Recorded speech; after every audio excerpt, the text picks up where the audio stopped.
ओम शांति। 4 अप्रैल 2022 के ईश्वरीय महावाक्य। पहले सुनते हैं मुरली के मुख्य पॉइंट्स। बाबा ने कहा, भले ग्रस्त व्यवहार में रहो, परंतु मुझ निराकार परमात्मा की मत पर चलो तो तुम श्रेष्ठ बन सकते हो। बाप तुमको फरमान करते हैं, याद में रहकर भोजन बनाओ, खाते पीते चलते फिरते मुझे याद करो। इस याद से ही विकर्म विनाश होंगे और तुम उच्च पद पालेंगे। तुमको स्वयं भगवान पढ़ाते हैं तो कितनी अच्छी रीति पढ़ना चाहिए। बुद्धि बाहर में नहीं भटकनी चाहिए, पूरा फरमान पर चलना है। लेकिन पहले चाहिए निश्चय और साथ में बाप से लव भी पूरा हो। कभी संशय नहीं आना चाहिए, निश्चय से ही विजय होती है। अभी स्थापना और विनाश का कार्य चल रहा है। तुम बाप से राजयोग सीखकर स्वर्ग की राजधानी स्थापन करते हो, वह फिर साइंस सीख विनाश की तैयारी कर रहे हैं। फिर बाबा ने कहा, अभी तो ड्रामा अनुसार दुख बढ़ता ही जाएगा। तुम्हारे सिर पर पापों का बोझा बहुत है, इसलिए रात को जाग कर भी मुझे याद करो तो तुमको बहुत मदद मिलेगी। लास्ट में बाबा ने कहा, तुम कर्म योगी हो, सब कुछ करते भी मेरे सिमरण में रहो। 24 घंटे में कम से कम 8 घंटे योग में जरूर रहना चाहिए। नर से नारायण बनने का पुरुषार्थ करो तो घर बैठे भी जबरदस्त कमाई कर सकते हो। अब सुनते हैं महावाक्यों को विस्तार से। मुरली का सार। मीठे बच्चे, तुम हो कर्म योगी। तुम्हें चलते फिरते याद का अभ्यास करना है। एक बाप के सिमरण में रहे नर से नारायण बनने का पुरुषार्थ करो। प्रश्न, निश्चय बुद्धि बच्चों की मुख्य निशानी क्या होगी? उत्तर, उनका बाप के साथ पूरा पूरा लव होगा। बाप के हर फरमान को पूरा पूरा पालन करेंगे। उनकी बुद्धि बाहर नहीं भटक सकती। वह रात को जाग कर भी बाप को याद करेंगे। याद में रहकर भोजन बनाएंगे। गीत। तूने रात गवाई सो के, दिवस गवाया खा के। हीरा जन्म अमोल था, कौड़ी बदले जाए। ओम शांति। पहले तुम बच्चों को निश्चय होना चाहिए कि बाबा यहाँ का निवासी तो नहीं है, परमधाम से यहाँ आकर हमको पढ़ाते हैं। क्या पढ़ाते हैं? ऊंचे ते ऊंचा बाप, ऊंचे ते ऊंची पढ़ाई, मनुष्य से देवता बनने की पढ़ाते हैं। यह पढ़ाई प्रसिद्ध है। इससे असुर से देवता अथवा बंदर से मंदिर लायक बनते हैं। इस समय मनुष्यों की शक्ल भल मनुष्य की है, परंतु विकार बंदर से भी जास्ती हैं। बंदर से तो मनुष्य में बहुत ताकत है, सीखकर ताकत को पाते हैं। यहाँ भी कोई तो बाप से सीखकर स्वर्ग की राजधानी स्थापन करते हैं, कोई फिर साइंस सीख नर्क का विनाश करते हैं। बरोबर स्थापना और विनाश का कार्य अब चल रहा है।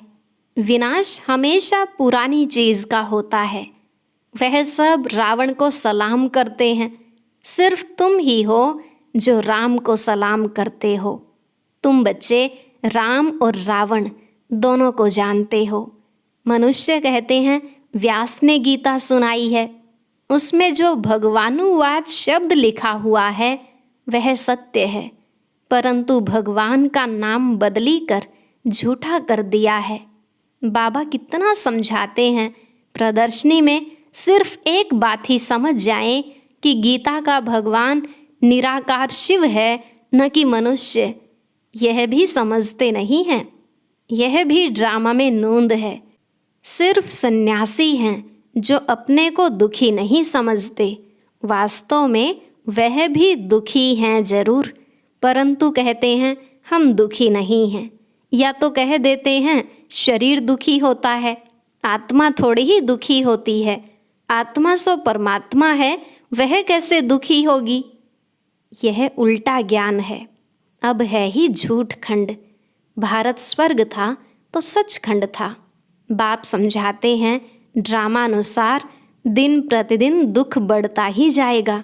भल कितने भी यज्ञ दान पुण्य आदि करें, परंतु परिणाम क्या निकला? नीचे ही गिरते गए। इस समय 100% भ्रष्टाचारी नरकवासी बन पड़े हैं। इसलिए बाप का आना ही ऐसे समय पर होता है जबकि सब दुखी हैं और सब एक्टर्स आ चुके हैं। थोड़े आते भी रहते हैं, मेजॉरिटी आए हुए हैं। अजुन तो बहुत लोग दुखी होंगे, भगवान को याद करेंगे। तुमको तो भगवान खुद ही पढ़ाते हैं, तो कितना अच्छी रीति पढ़ना चाहिए। बाप, टीचर, सतगुरु तीनों ही इकट्ठे मिले हैं, अब और किसके पास जाएं? बाप कहते हैं, भल ग्रस्त व्यवहार में रहो, परंतु मुझ निराकार परमात्मा की मत पर चलो तो तुम श्रेष्ठ बन सकते हो। और कोई गुरु गोसाई की मत पर नहीं चलो। तुम पूछते हो कि परमपिता परमात्मा से तुम्हारा क्या संबंध है? गॉड फादर है तो जरूर बाप से वर्षा मिलना चाहिए नई दुनिया का। किसकी भी बुद्धि में नहीं आता है। फादर माना रचयिता, स्वर्ग की रचना रचने वाला, परंतु यह है निराकार। आत्मा भी निराकार है, यह मनुष्यों को पता ही नहीं है। आत्मा का रूप क्या है, परमात्मा का रूप क्या है? आत्मा अविनाशी है, परमात्मा भी अविनाशी है। हर एक आत्मा में अविनाशी पार्ट भरा हुआ है। यह बातें जब सुनते हैं तो मनुष्यों की बुद्धि चक्री में आ जाती है। जिन्होंने कल्प पहले वर्षा लिया है वही पुरुषार्थ अनुसार सब बातों को समझ जाते हैं। अब तुम बच्चों की बुद्धि में पक्का निश्चय है और बाप के साथ लव भी है।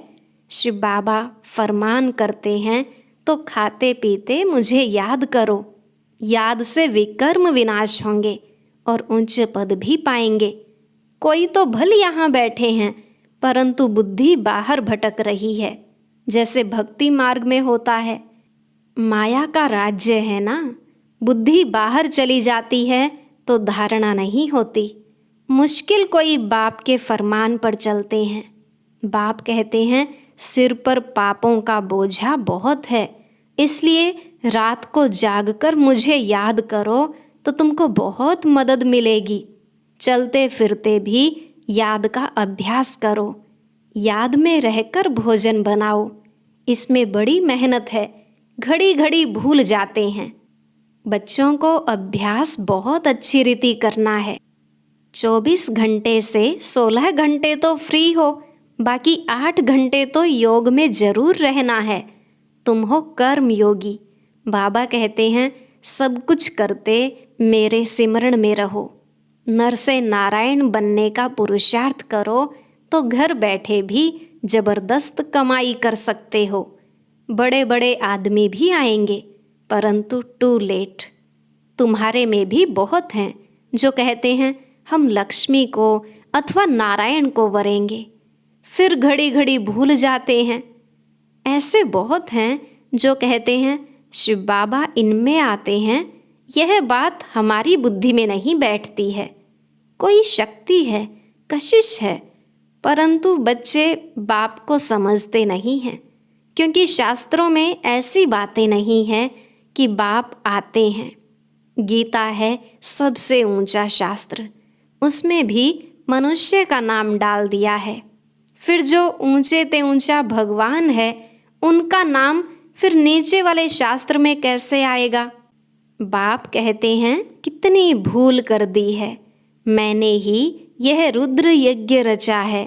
कृष्ण को तो कहते हैं श्याम सुंदर, राधे कृष्ण ही लक्ष्मी नारायण बनते हैं। वही पूरे 84 जन्म लेते हैं। 84 लाख कहो तो भी पहले स्वर्ग में आने वाले तो लक्ष्मी नारायण ही हैं। बाप समझाते हैं, तुम देवी देवता धर्म वालों ने 84 जन्म लिए हैं, तुम ही नंबर 1 थे। तुम्हारी ही अब राजधानी स्थापन हो रही है। लक्ष्मी नारायण तुम्हारे ही माँ बाप थे, अब तुम्हारी राजधानी बन रही है। तुम अभी संपूर्ण नहीं बने हो, बनना है जरूर। तब तो सूक्ष्म वतन में साक्षात्कार होता है। अपने को संपूर्ण फरिश्ते समझते हो। फरिश्ते बनने के बाद लक्ष्मी नारायण बनते हैं, उनका भी साक्षात्कार होता है। तत्वम, तुम भी बन रहे हो। कितना अच्छी रीति समझाया जाता है। आजकल स्कूलों में भी गीता पढ़ाते हैं। जो पढ़कर होशियार हो जाते हैं वह फिर दूसरों को पढ़ाएंगे तो पंडित बन जाते हैं। सुनने वाले ढेर फॉलोवर्स हो जाते हैं। जबान मीठी है, अच्छी रीति श्लोक आदि कंठ कर लेते हैं, मिलता कुछ भी नहीं है। तमो प्रधान बन गए हैं। बाबा ही आकर सतो प्रधान बनाते हैं। सो भी नंबरवार पुरुषार्थ अनुसार ही बनते हैं। सब आत्माएं तो शक्तिवान नहीं हो सकती हैं। बाप को सर्वशक्तिमान कहेंगे, लक्ष्मी नारायण को नहीं कहेंगे। शक्ति की बात अभी होती है। अभी तुम राजाई ले रहे हो, अभी तुमको वर मिल रहा है। बाप कहते हैं अमर भव, जीते रहो। सतयुग में तुमको काल नहीं खाएगा, वहाँ तो मृत्यु अक्षर ही नहीं है। ऐसे नहीं कहेंगे कि फलाना मर गया, तुम कहेंगे हम पुराना बूढ़ा शरीर छोड़कर नया लेते हैं। महाकाल का भी मंदिर है, उसमें सिर्फ शिवलिंग रख झंडियाँ आदि लगा दी हैं। ऐसे बहुत पत्थर होते हैं जिनको सोना लगा रहता है, फिर घिस घिस कर बनाते हैं। नेपाल में नदी की रेती में सोना बह कर आता था। सतयुग में तुमको सोना बहुत मिल जाता है। अब तो सोना है ही नहीं, एकदम खलास हो गया है। खानियाँ सब खाली हो गई हैं। स्वर्ग में सोने के महल बनते हैं। फिर से हम अपने स्वर्ग की स्थापना कर रहे हैं। ऐसे बहुत बच्चे हैं, लिखते हैं बाबा हम आपके बन गए हैं, कभी देखा भी नहीं है।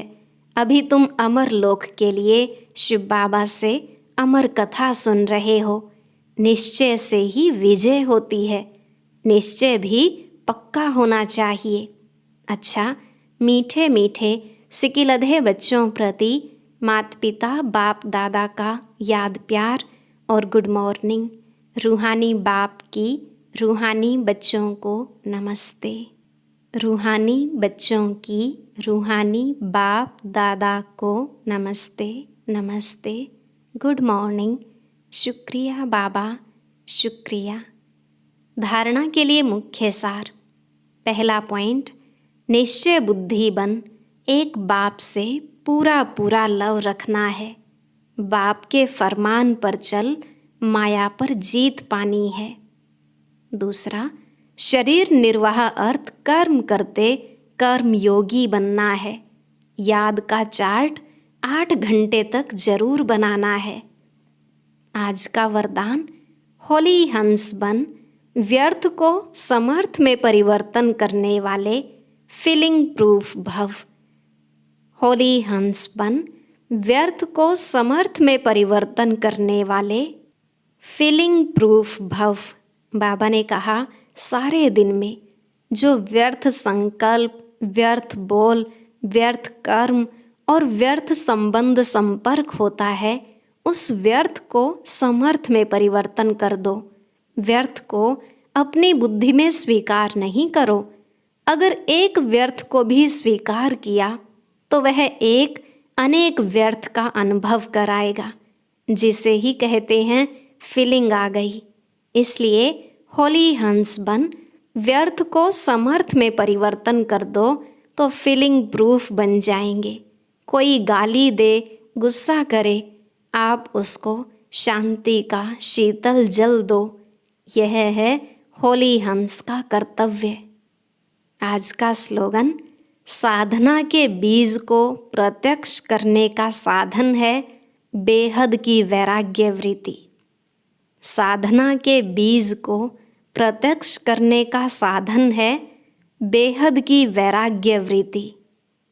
अब हैं मातेश्वरी जी के अनमोल महावाक्य। पहला पॉइंट है, परमात्मा को त्रिमूर्ति क्यों कहते हैं? मम्मा ने कहा, परमात्मा को त्रिमूर्ति क्यों कहते हैं? उन्होंने कौन से 3 रूप रचे? अवश्य उन्होंने 3 रूप ब्रह्मा विष्णु शंकर के रचे हैं। वह जब खुद आते हैं तो तीनों रूपों को अपने साथ लाते हैं। ऐसे नहीं कहेंगे कि उन्होंने यह 3 रूप अलग अलग रचे हैं, इकट्ठा ही रचे हैं, आगे पीछे नहीं रचे। तो परमात्मा ही कहते हैं कि यह रचना मेरी है, क्योंकि मैं साकारी, आकारी और निराकारी तीनों सृष्टि का मालिक हूँ। मैं साकारी लक्ष्मी नारायण देवता रूप में नहीं हूँ, वे तो साकारी दैवी गुणों वाले मनुष्य हैं। और मैं अव्यक्त देवता ब्रह्मा विष्णु शंकर भी नहीं हूँ। भले यह आकारी देवता पुनर्जन्म में नहीं आते हैं, मगर मैं वो भी नहीं हूँ। यह सारी मेरी डिपार्टमेंट है।